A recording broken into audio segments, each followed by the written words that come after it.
అంతర్రాష్ట్ర ముఠా అరెస్ట్ దొంగ నోట్ల తయారీ అంతర్రాష్ట్ర ముఠాను కామారెడ్డి జిల్లా పోలీసులు పట్టుకున్నారు. ఈ దొంగ నోట్ల తయారీ ముఠా ఉద్దేశించి జిల్లా ఎస్పీ సింధు శర్మ మీడియా సమావేశంలో వివరాలు వెల్లడించారు. బాన్స్వాడ పట్టణ పోలీసులు వాహనాల తనిఖీలు నిర్వహిస్తున్న సమయంలో ఓ కారులోని వ్యక్తులు పోలీసులను చూసి పారిపోతుండగా పోలీసులు వారిని పట్టుకుని విచారించి తనిఖీలు నిర్వహించగా కారులో 30 లక్షల రూపాయల నకిలీ నోట్లు ఉన్నాయని చూసి స్వాధీనం చేసుకుని వారిని అదుపులోకి తీసుకుని విచారించగా తెలంగాణ రాష్ట్రానికి చెందిన కొందరు, వివిధ రాష్ట్రాలకు చెందిన కొందరు హైదరాబాద్ లో ఓ రూమ్ లో నకిలీ నోట్లు ప్రింట్ చేయడం జరుగుతుందని, వాటిని బాన్స్వాడకు చెందిన వారికి 30 లక్షలు ఇవ్వడం జరిగిందని, మిగతా అక్కడనే రూమ్ లోకి ఉన్నాయని తెలపడం జరిగిందని తెలిపారు.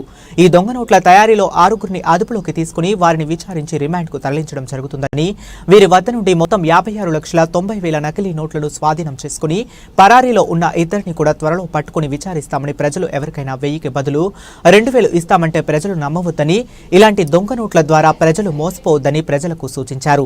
అలా ఎవరైనా ఇస్తే పోలీసులకు సమాచారం ఇవ్వాలని తెలియజేశారు.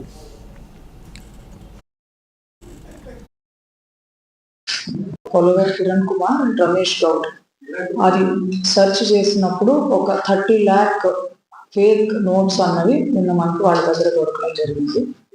సో వాళ్ళని మనం ఎగ్జామిన్ చేసినప్పుడు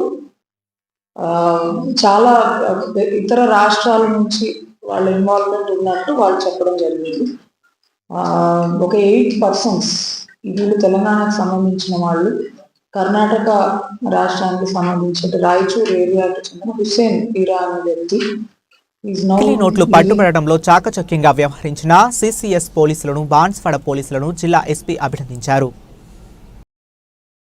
అతను and Uttarakhand person Ram Kishan alias Bharadwaj, who is also currently living in Bombay, and Kamlesh and Sukraman, వీళ్ళు Rajasthan and Gujarat state borders మధ్యలో ఉండే జిల్లాలకు సంబంధించిన వాళ్ళు.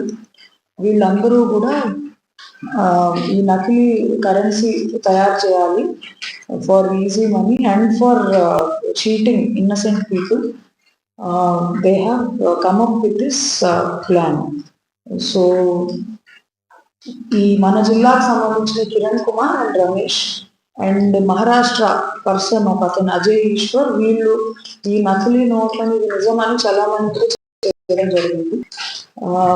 వీళ్ళు చెప్పిన విషయాలను మనం దృష్టిలో పెట్టుకుని ఫర్దర్ ఎంక్వైరీ చేస్తే వీళ్ళందరూ ఈ గౌలిగూడ సిటీసీ ఏరియాల్లో ఈ మెటీరియల్ తయారు చేయడానికి కావాల్సిన ఎక్విప్మెంట్, కలర్స్, పేపర్ కట్టర్ అవన్నీ పర్చేస్ చేసి బోయిన్పల్లిలో ఒక అపార్ట్మెంట్ కాంప్లెక్స్ లో పైన పెంట్ హౌస్ లో చాలా రోజులు ఉండి ఒక 60 lakh వర్త్ 500 రూపీ నోట్స్ వీళ్ళు ఈ ఫేక్ నోట్స్ అన్నది ప్రింట్ చేశారు. సో ముందు ఒక 3 lakh ఈ విచ్చుకుందాకు సంబంధించిన వ్యక్తికి ఇచ్చి they have used these fake Indian currency notes as genuine. మళ్ళీ ఒక 30 lakh తీసుకుని వచ్చి ఈ పర్సన్ కి ఇచ్చి ఈ రాజగోపాల్ రావు అనే వ్యక్తిని తిరిగి వీళ్ళు డ్రాప్ చేయడానికి వెళ్తున్నప్పుడు వీళ్ళు పోలీసులకు దొరకడం జరిగింది. ఇప్పుడు ఎవరైనా కూడా ఈజీగా మీరు 500 ఇస్తే 1000 రూపాయలు ఇస్తాము అలాంటివి చెప్తే నమ్మకూడదు. ఎవరు కూడా 500 1000 రూపాయలు చేయలేరు. సో అలాగా చెప్తున్నారు అంటే ఏదో మోసం ఉంది దీంట్లో. రెండు, మనం మోసపోవడంతో పాటుగా మనం కూడా నేరస్తులం అవుతాం.